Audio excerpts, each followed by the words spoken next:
Easy maths சம்மந்தமான videos பார்த்துட்ருக்கோம். இது ஆல்ரெடி குரூப் 4ல் கேட்ட கொஷின். 1000 பவர் 9 டிவைடட் 10 பவர் 24 அப்படின்னு கொஷின் கேட்டிருக்காங்க. ஓகேவா, இதை எப்படி எழுதலாம் அப்படின்னா, ஃபஸ்ட்டு 1000 எப்படி செப்பரேட் பண்ணலான்னு பார்க்கலாம். 10 கியூப்னு எழுதலாம். ஓகேவா, 1000 எப்படி எழுதலாம்? 10 கியூப்னு எழுதலாம். பவரில் 9 இருக்கா, 9 போட்டுக்கிறீங்க. Divided 10 power 24. அடுத்தது நெக்ஸ்ட் 3 9s என்ன வரும்? 27 அப்படின்னு வரும். இங்கே வந்து 10 பவர் 24. அடுத்தது நெக்ஸ்ட் இது எப்படி எழுதலாம்?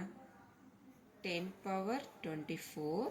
அடுத்தது நெக்ஸ்ட்டு 10 பவர் 3 டிவைடட் 10 பவர் 24. ஏன் இப்படி 10 பவர் 24 3ன்னு எழுதியிருக்கோம்னா, டிவைடில் என்ன வேல்யூ இருக்குது? 10 பவர் 24 இருக்குது. அதை கேன்சலேஷன் பண்ணுறதுக்காக ரெண்டாக செப்பரேட் பண்ணி எழுதியிருக்கோம். 10 பவர் 24க்கு 10 பவர் 24 கேன்சல் ஆகிடுச்சு.